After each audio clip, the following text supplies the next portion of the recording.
All right, welcome to this week's video. And I'm gonna start right back at the beginning because over the last week, I have probably got about 12 new students who have just joined this class this week. So if you are one of those 12 people who just joined the class, don't worry, you're not behind. We're gonna get you all caught up, which I've been telling everybody else for the first week and a half. Which is why we kind of took it slow in the beginning, because I know once people in grade 9 kind of get into their courses, maybe they move things around and switch it around, which has happened. So we have 12 new people to join the class, which is great. You are going to, at some point, if you have not looked over the orientation, just kind of read over that material, especially if this is your first e-learning course. Please try to send me an email and do the discussion posts just so you are aware of how to do those things. And if you don't know what that means, I'll show you in a second. I'll bring it up on the screen. But welcome to the course. I love the fact that we have so many new people joining the class. If you do not have a full DSLR camera, don't worry, that's not a necessity. Anything that will capture an image will work. So your phone will work, your iPad will work, anything that will capture an image will be perfectly fine. Obviously, if you do have a full DSLR camera or a mirrorless camera, you know, you can do a little more things with them, right? They do serve a purpose, but they're not required for the course.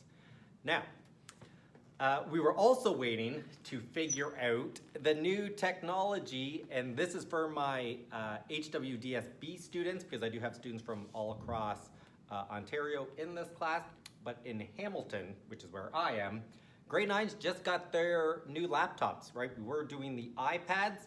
We did just get the computers, and if you did not know, they are the computer that does flip around and turn into an iPad, because they are touch screen, which is nice. So if you were a person who kind of likes the iPad for the fact that you just get to touch the screen and move it around, these computers do that as well. They do also, on the side, it's red, has a red tip to it. It is a stylus, so you can write directly on the screen, which will be great as well. Try not to lose that, because I know it's probably something you could lose, but it just goes right in the computer. So if you got this and nobody has kind of walked you through it, I'm gonna do a little bit of that now. But it does do the flip, turn into a touch screen, so you can just move right on it, and it does have a stylus, which is great. So, I'm gonna go through a little bit of instructions of what I want you to do for your computer, and if you're a person throughout the board or the province that also got these, you can do that as well. But maybe the first 5 minutes might just be for the Hamilton Wentworth District School Board students, just to talk about the new computers. Then I'll talk about last week's creativity, which I love to see everybody's different stuff.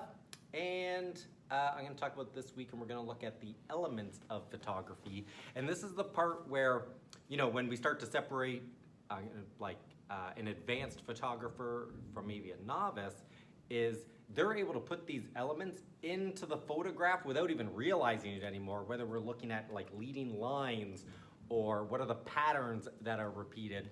Because I'm going to use this term a lot throughout the semester, is we're trying to limit visual clutter. Right? We don't want a bunch of other things in our pictures that don't belong, that we didn't put it there on purpose. We're gonna try to structure our photographs so that everything we're capturing is what we actually want to be captured. We're capturing things on purpose, rather than me just taking a snapshot, which is what we just call it when we're like, snap, I'm not worried about what's in the background. I'm not worried about if a person's walking through it. Those are snapshots, right? If we want to take a photograph, we're gonna try to control all the elements within the image so that there's no visual clutter, which kind of distracts from what we want someone to actually look at. All right, but let's dive into this computer for a moment.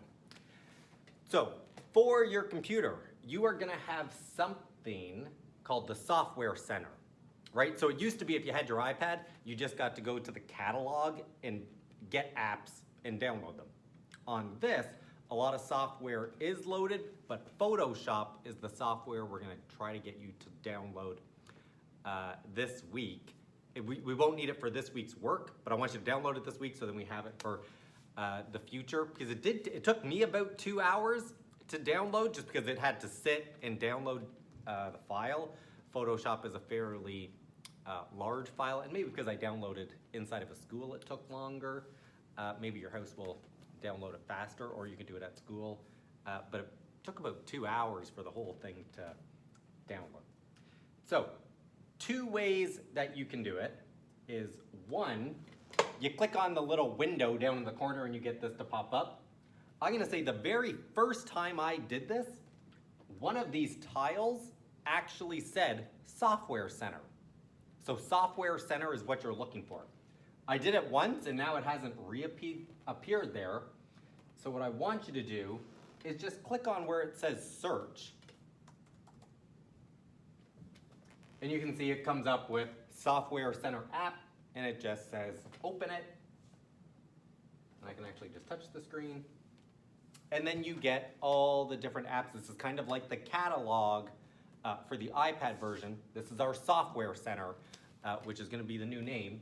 But once again, if you can't find it, there's always a search option. And let me just see if I type in Photoshop.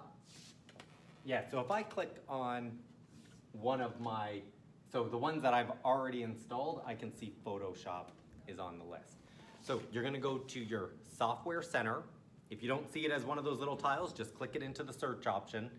It'll come up, open it, find the Photoshop tab, click it, and it will start to run. Probably gonna take 2 hours to download, but then you'll have Photoshop on your computer. So then if you wanna do similar to what we did last week, you'll have that software on your computer now. And you're probably gonna keep these for 4 years, so you'll always have it on that computer, which is a good program to have. So for this week, not gonna need Photoshop for this week, but we'll be able to use it in the future, so it's good just to have it. And since it does take the 2 hours to kind of download, you want use this week to get that process done. Don't wait into the future for when we're gonna need it, because then that'll burn almost 2 days, of your 1 hour time slots for photography to get that program.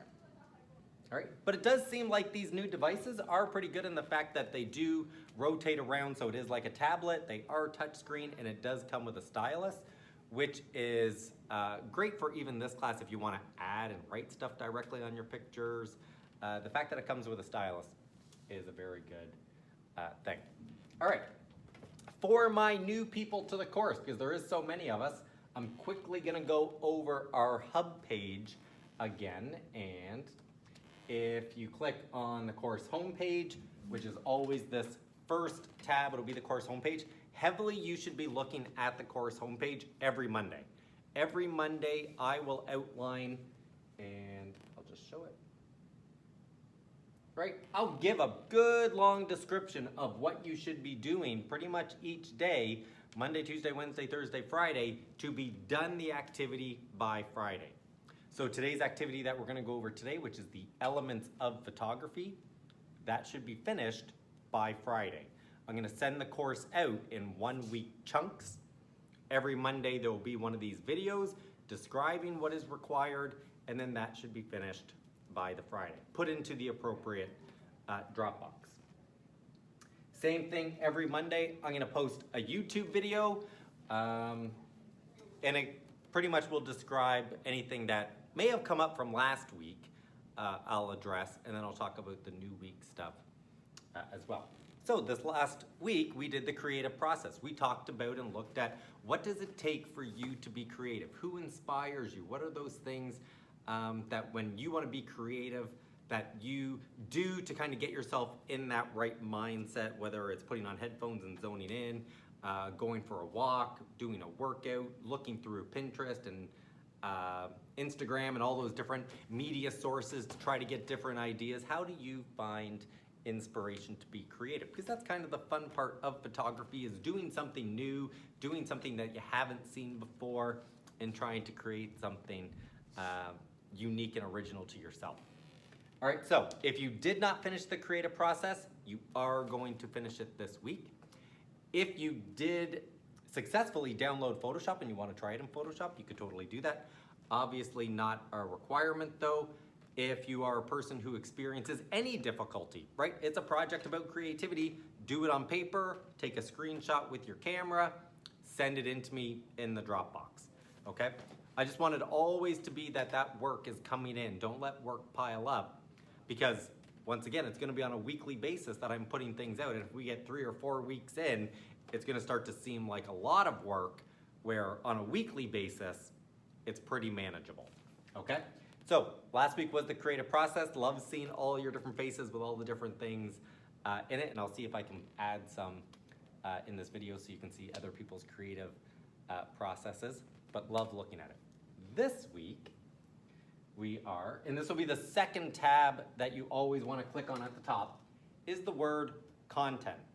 All right, so if you click on content,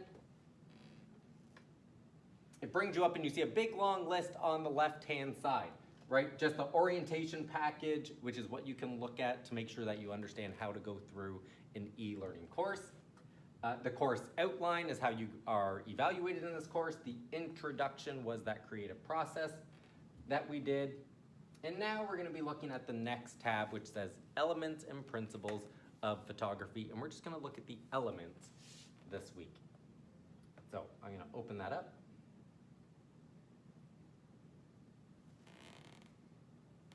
And when you open up the content, it will look like this. We're up at the top. You can even say it says Minds On, Action, and Consolidation. And it's always going to be broken down into a Minds On section, an Action, and a Consolidation. So for the Minds On, which is usually Monday, Tuesday, you're watching this video, figuring out what you need to do for the week. Read through the content, which is in the Minds On. Usually it's a reading that you have to go through. That's like your Monday, Tuesday. Wednesday is the action, Thursday, Friday, consolidation, and then you're done for the week. That's what you want to make it so that, you know, you're kind of breaking it up throughout the week. Now, you might be a person who is busy every night of the week. Maybe you can't get stuff done, but Wednesdays are your free day, and you do all of it on Wednesdays. That's perfectly fine. That's the beauty of an e-learning course, is the freedom to kind of fit your schedule. Right? If maybe you're going to be even doing something at school, maybe you're helping out with grade 9 fun day, or you're taking part in grade 9 fun day. And if that's something your school does and you didn't get to do any of the work that day, it's not a concern. You do it the next day, you do a little extra, and you get it done. So with e-learning, the beautiful thing about it is it's not strict deadlines. The deadlines are obviously a little more flexible because that's the beauty of the e-learning system. But you don't want to let things pile up, or else it will seem like an overwhelming a lot of work, where if you just do it little bit by, you know, chunk it so that it's a week's worth of work that you can get done in those days, you'll finish this course and enjoy it and have lots of fun, and it won't be stressful because it won't seem like too much work. All right, so with an element of photography, these are things like line, right? Line is one of the best elements to use in photography because we're talking about leading lines. We're trying to direct someone's attention, whether it's lines on a road, railroad lines going off in the distance, or like shooting down a hallway where the line literally will take your perspective right to what you want someone to look at. Other ones are shape and form. Right, shape and form is when it's pretty much just an outline, right? I can't see the frog on the leaf, but the shape of it lets me know what it is. I'm using shape and form, right? You can't see the tree, you're seeing the form of the tree in these pictures. Space is an important one when we're talking about positive and negative space, right? I might purposefully be leaving, right, the top part of an image just white. It's just sky. Maybe there's no clouds, no color. It's just white. It's negative space. There's nothing there, right? So we use certain elements on purpose. We don't want them to be by accident. Everything has a purpose inside of our pictures.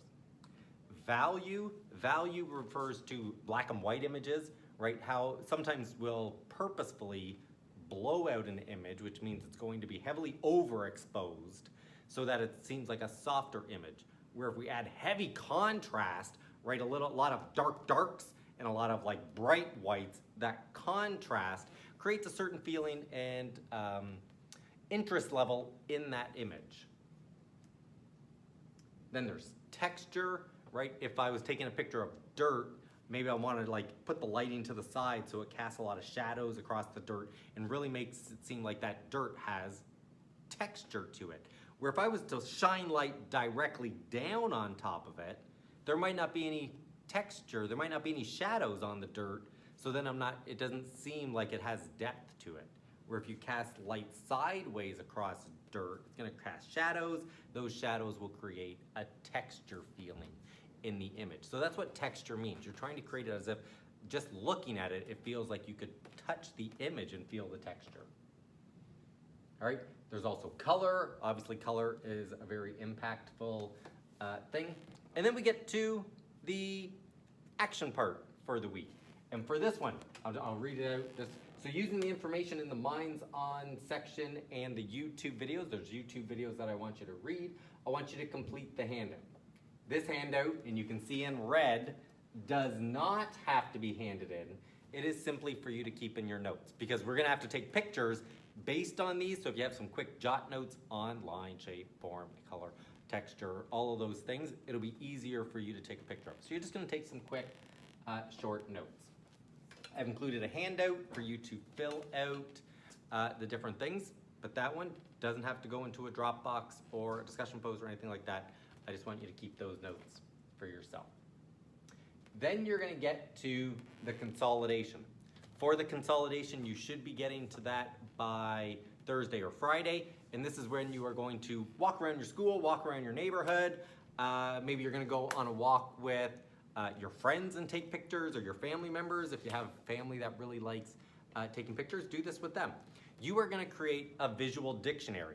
So you are gonna take your own pictures, which show line, shape, form, and all of the different elements. Now, for this though, and there's an example of what it should look like on the page.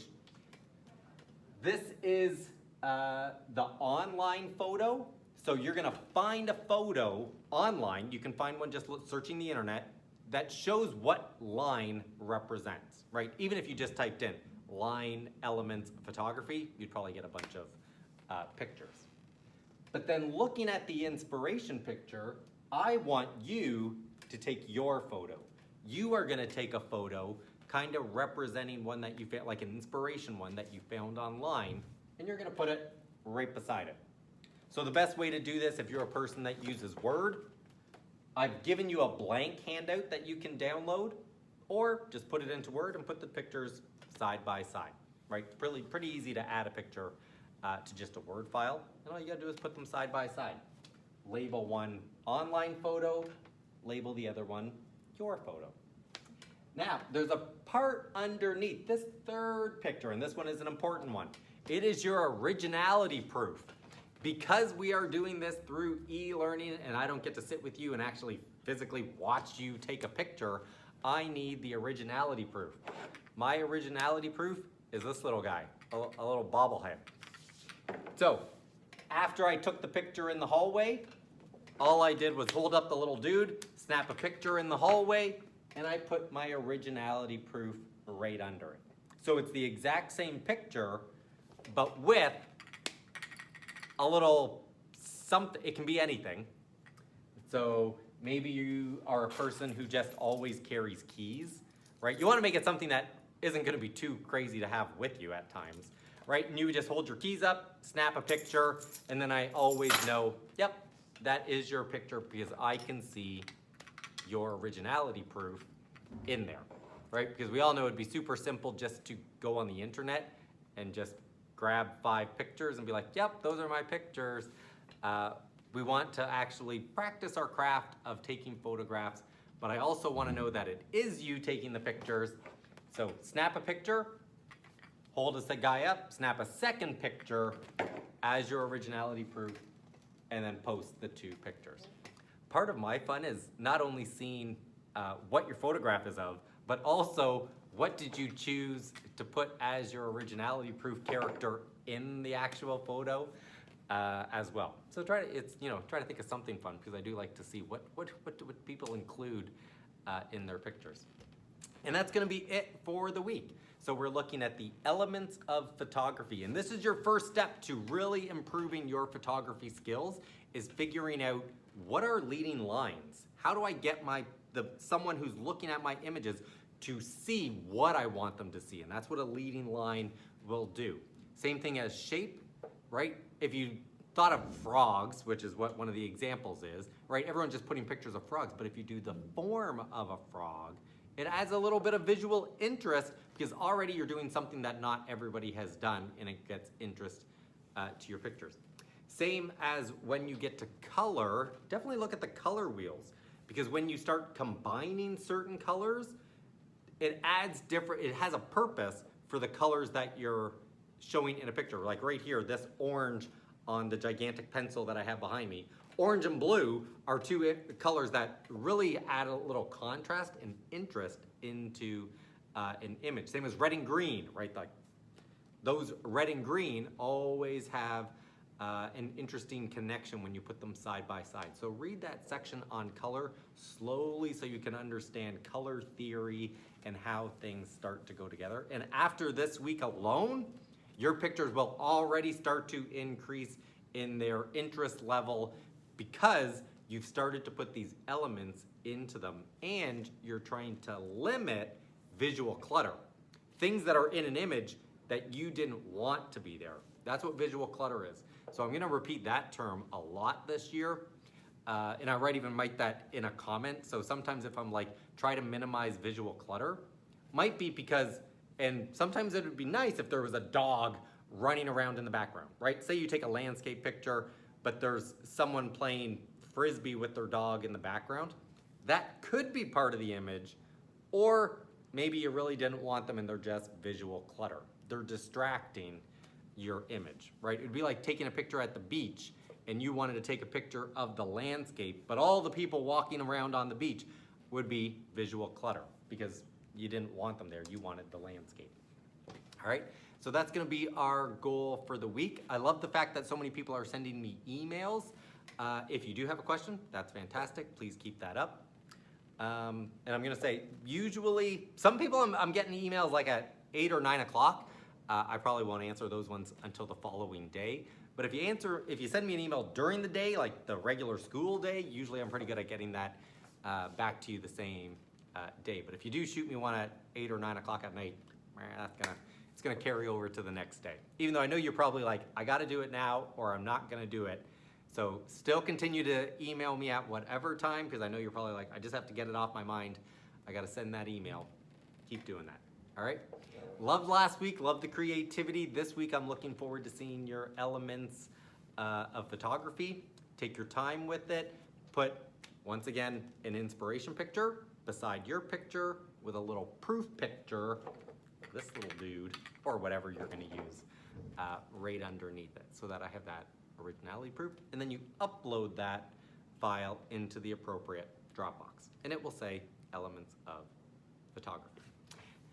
One last thing just before I say goodbye is if you are a person not in the Hamilton Wentworth District School Board, please make sure that you are also logging in to the Hamilton HWDSB hub page, right? So if you are a person having difficulty, I'm gonna post on the course content or the course homepage. So on this course homepage, I will put kind of visuals and instructions of what I'm talking about when I say for my out of Hamilton Wentworth District School Board students, that when I'm saying make sure that you're logging into the HWDSB homepage, it does make it flow a little easier. Because sometimes you click on email, and if you're not in the HWDSB hub page and you just click email, sometimes that email doesn't come through. It might get bounced back at you. That's why that's happening. So if you've sent me an email and it bounced back, make sure you're just in the HWDSB hub and you're signing in, rather than whichever board you're from and you're inside that hub. They look the same, which is why it might be kind of tricky. Just make sure, if you're a person experiencing trouble, email it. If you're not having any problem with that, ignore what I just said. It doesn't affect you, okay? It's only for someone if you're emailing and everything's getting bounced back and you can't actually make contact with me. Make sure you are in the HWDSB hub page, and then communicating with me is easier. You still see all the content, you just have issues when we're trying to actually make email contact. Okay? Other than that, looking forward to it. Nice to have all the new people in the class. Don't worry if you're a little bit behind at this point. That's the beauty of e-learning. Lots of time to catch up at your own pace. Okay? So, enjoy the week. I look forward to seeing all these activities handed in by Friday. If you can get it in before Friday, even better.